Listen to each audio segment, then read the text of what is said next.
लोकसभा चुनाव 2024 में भारतीय जनता पार्टी ने जीत तो हासिल कर ली, लेकिन इस जीत के बाद मोदी सरकार सवालों के घेरे में भी खड़ी हो चुकी है। दरअसल देश भर में नीट पेपर लीक को लेकर इस वक्त सियासी सरगर्मियां काफी तेज हैं। नीट के जो स्टूडेंट्स हैं वह धरना प्रदर्शन कर रहे हैं, वहीं अपनी मांग रखते हुए भी देखे जा रहे हैं। ऐसे में देखा जा रहा है कि इन स्टूडेंट्स के लिए विपक्षी दलों के नेता भी लगातार अपनी बात रख रहे हैं।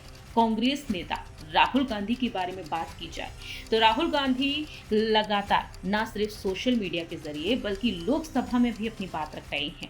दरअसल लोकसभा में मानसून सत्र जारी है और ऐसे में देखा जा रहा है कि वह मोदी सरकार से सवाल पूछ रहे हैं। बार बार वह मांग कर रहे हैं कि नीट पेपर लीक पर एक दिन चर्चा हो।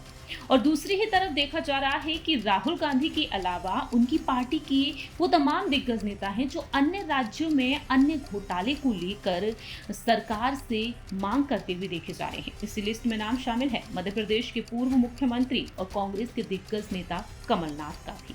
दरअसल मध्य प्रदेश में 29 की 29 लोकसभा सीटें बीजेपी के पास चली गई और ऐसे में देखा गया कि कमलनाथ जो अपनी छिंदवाड़ा सीट भी हार गए, लेकिन इसके बाद कमलनाथ कई बड़े संकेत दे रहे हैं। जहां एक तरफ लोकसभा में मानसून सत्र की शुरुआत हो चुकी है, वहीं दूसरी ही तरफ मध्य प्रदेश में 15वीं विधानसभा का तीसरा सत्र अब शुरू हो चुका है। आज 1 जुलाई से प्रारंभ हुआ है, 19 जुलाई तक ये सत्र चलने वाला है और इस सत्र के लिए विधानसभा सचिवालय को 4287 प्रश्न मिले हैं। ये सवाल विपक्षी दल कांग्रेस के साथ सत्ता दल भाजपा के विधायकों द्वारा पूछे गए हैं।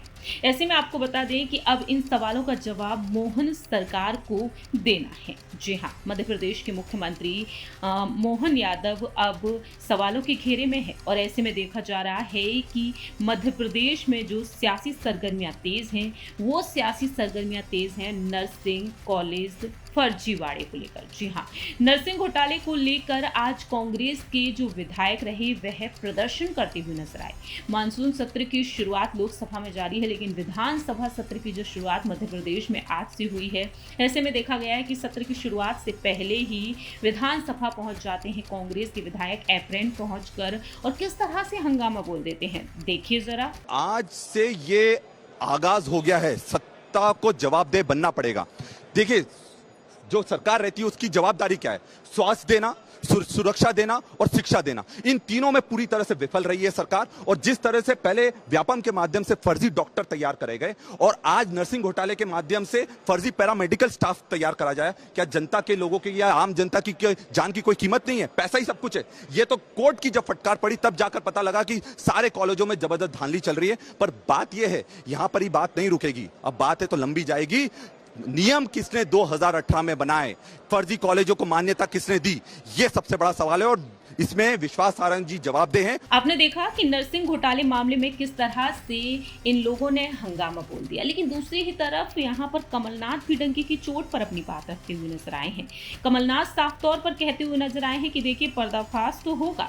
जिस तरह से नर्सिंग घोटाला हुआ है, इस घोटाले को लेकर कमलनाथ भी काफी ताव में नजर आए हैं, अपनी नाराजगी उन्हें जाहिर कर दी। सुनिए जरा, कमलनाथ जब विधानसभा पहुंचते हैं तो इससे पहले वह क्या कुछ कहते हुए देखे जाते हैं।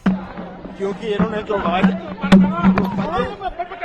फर्जी वायदा करे हैं, अब बजट में ये इसका प्रावधान करें, इस पर चर्चा हो ताकि ये फर्जी वायदों का पर्दाफाश हो। सर, मध्य प्रदेश में नर्सिंग घोटाला भी हुआ है, उत्तर प्रदेश का सिपाही भर्ती परीक्षा घोटाले का मध्य प्रदेश के साथ कौन सा घोटाला नहीं हुआ यहाँ, ये प्रश्न है। घोटाले हुए ये प्रश्न नहीं है। ये विधानसभा की जो शुरुआत है बहुत महत्वपूर्ण है, क्योंकि जो वायदे किए थे, जो घोटाले हुए हैं, इन सब। आपने सुना कमलनाथ ने जिस तरह से अपनी बात रखी है। अब आपको यहाँ पर सीएम मोहन यादव का भी बयान सुना देते हैं, जिस तरह से मोहन सरकार को घेरने के लिए रणनीतियां बनाई गई हैं कांग्रेस की तरफ से। ऐसे में देखा गया है कि मोहन यादव किस तरह से यहाँ पर अपनी बात रखते हुए नजर आए। दरअसल विधानसभा अध्यक्ष जो हैं तोमर और सीएम मोहन ने साफ तौर पर कहा कि सरकार चर्चा करने के लिए तैयार है, लेकिन सदन की परंपरा के साथ चर्चा होगी। मुख्यमंत्री ने यह भी कहा कि शालीनता के साथ अपनी बात रखी जाए। विधानसभा अध्यक्ष का कहना रहा कि सदन चर्चा के लिए तैयार है, सभी लोगों की बात आ गई है। निश्चित रूप से दोनों पक्षों को मैंने सुना, लेकिन सदन नियम, परंपरा और प्रक्रियाओं से चलता है। पुरानी भी कई परंपराएं हैं, भावनाओं को भी कमजोर नहीं करना है। दोनों पक्षों को सुना है और अलग से बात की है। ऐसे में देखा जाए तो अभी नरसिंह घोटाले को लेकर लगातार पक्ष और विपक्ष की तरफ से बातें रखी जा रही हैं। तो ऐसे में मोहन यादव ने क्या कुछ कहा, इस सत्र के शुरुआत से पहले ये भी सुन लीजिए। लोकतंत्र की ये खूबसूरती है कि पक्ष विपक्ष के लिए चर्चा करने के लिए विधानसभा सबसे श्रेष्ठ मंच होता है। उस सदन के अंदर वो अपनी बात कहेंगे, हम हमारी बात कहेंगे। अगर विपक्ष अपनी बात नहीं कहेगा तो ऐसा लगेगा लोकतंत्र अधूरा है। इसलिए उनको उनका हक है। मैं हमेशा ये चाहता हूँ लोकतंत्र में कि विपक्ष हमारी कमियां निकाले, हमको बताए, आगाह करे कि हाँ ये आपकी कमी है, त्रुटि है। सरकार अपनी अच्छाई बताएगी, हो सकता है उनकी कोई सकारात्मक कमी हो तो उनको कंसिडर करेंगे, उससे और आगे अच्छा बन करके, क्योंकि सरकार 5 साल चलती है और इतने सारे विभागों में सारी बातों को लेकर चलने के लिए सरकार सब प्रकार से सन्नद्ध है अपनी सारी अच्छी बातों को लेकर के, और जनता ने तो उसका प्रमाण दे। आपने सुना कि आखिरकार मोहन यादव ने क्या कुछ कहा। बताते चले कि 1 जुलाई से जो शुरू हुआ है मौजूदा सरकार का तीसरा सत्र, इससे पहले 2 सत्र हो चुके हैं। डॉक्टर मोहन यादव सरकार का दूसरा सत्र 7 फरवरी 2024 से 14 फरवरी 2024 तक चला था। इस सत्र के दौरान सरकार ने लेखा अनुदान प्रस्तुत किया। 13 दिसंबर 2023 को मुख्यमंत्री के तौर पर डॉक्टर मोहन यादव और 2 उप मुख्यमंत्री जगदीश देवड़ा और राजेंद्र शुक्ल ने शपथ ली थी। इसके बाद 18 से 21 दिसंबर तक नई सरकार का पहला सत्र आयोजित किया गया, जिसमें सदस्यों की शपथ हुई थी। और अब देखा जाए तो सवालों का दौर जारी है। इस सत्र के दौरान नरसिंह घोटाले को लेकर लगातार देखा जा रहा है कि किस तरह से विपक्षी दलों के नेता अपनी बात रख रहे हैं, लेकिन दूसरी ही तरफ ये बात भी खुलकर सामने आई है कि कमलनाथ जो नरसिंह घोटाले को लेकर अपनी बात रखे हैं, कमलनाथ ने साफ तौर पर कहा ये सत्र काफी महत्वपूर्ण है। जो फर्जी वादे किए गए हैं बीजेपी की तरफ से, बीजेपी ने जो वादे किए वो फर्जी वादे किए। विधानसभा के बजट में इसका प्रावधान होना चाहिए, इन पर चर्चा होनी चाहिए। मामले को लेकर पर्दाफाश जरूरी है। जहां देखो वहां घोटाले, नीट घोटाला, नरसिंह घोटाला, प्रदेश में कौन सा घोटाला नहीं हुआ, यहाँ ये प्रश्न है। इस तरह से उन्होंने अपनी बात रखी। अब यहाँ पर यही देखना होगा कि आने वाले दिनों में आखिरकार यहाँ पर मोहन सरकार क्या कुछ फैसला लेती है। विधानसभा में नरसिंह घोटाले को लेकर दोनों पक्षों के बीच जमकर हंगामा हुआ, दोनों पक्षों के बीच जमकर बहस हुई और बीच में ही सदन की कार्यवाही को 1 बजे तक के लिए स्थगित भी कर दिया गया। वहीं आपको ये भी बताते चलें कि जिस तरह से एप्रेन पहुंचकर विधायक पहुंच गए, जी हाँ, सत्र से पहले नेता प्रतिपक्ष उमंग सिंगार और कांग्रेस विधायक एप्रेन पहनकर पहुंच गए। ऐसे में देखा गया कि उमंग सिंगार ने कहा कि बच्चों के भविष्य का मामला है, कॉलेज को अनुमति किसने दी। सिंगार ने नरसिंह घोटाले पर स्थगन की मांग की।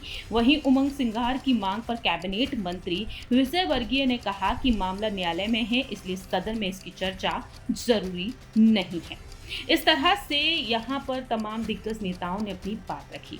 मालूम हो कि नरसिंह कॉलेज फर्जीवाड़े ने सीबीआई और नेताओं से लेकर अधिकारियों की नींद उड़ा रखी है और इस नरसिंह फर्जीवाड़े की मध्य प्रदेश की व्यापक घोटाले से तुलना की जा रही है। ऐसे में देखा जा रहा है कि इस मामले की जांच को लेकर लगातार आवाज उठाई जा रही है विपक्षी दलों के नेताओं की तरफ से। आपको बताते चले कि नरसिंह फर्जीवाड़े की शुरुआत तकरीबन 4 साल पहले 2020 में कोरोना काल में हुई थी। 2019 तक प्रदेश में 450 नर्सिंग कॉलेज पंजीकृत थे। 2020 में कोरोना काल आ गया और इस काल में दुनिया जहां रुकी वहीं की वहीं रुक गई। 2020 से 2022 तक 200 नए नर्सिंग कॉलेज पंजीकृत हुए और यहीं से इन कॉलेजों को लेकर कुछ लोगों को संदेह होने लगा कि इन लोगों ने सभी कॉलेज को अपने स्तर पर जांच की और इस जांच के बाद उन्हें साक्ष्य जुटाकर अदालत में याचिकाएं दायर की और इस तरह से देखा गया कि ये मामला लगातार बढ़ता ही चला गया। और आज देखा जाए तो नरसिंह घोटाले को लेकर मध्य प्रदेश की सियासत में सियासी सरगर्मियां काफी तेज हो चुकी हैं। अब यहाँ पर यही देखना होगा कि आखिरकार क्या कुछ अहम फैसले लिए जाएंगे।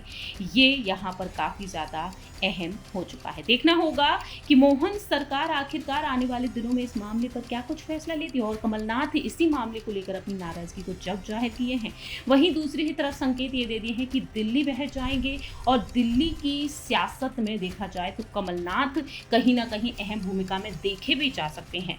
फिलहाल देखा जाए तो उन्होंने बड़ा संकेत दे दिया है दिल्ली जाने का।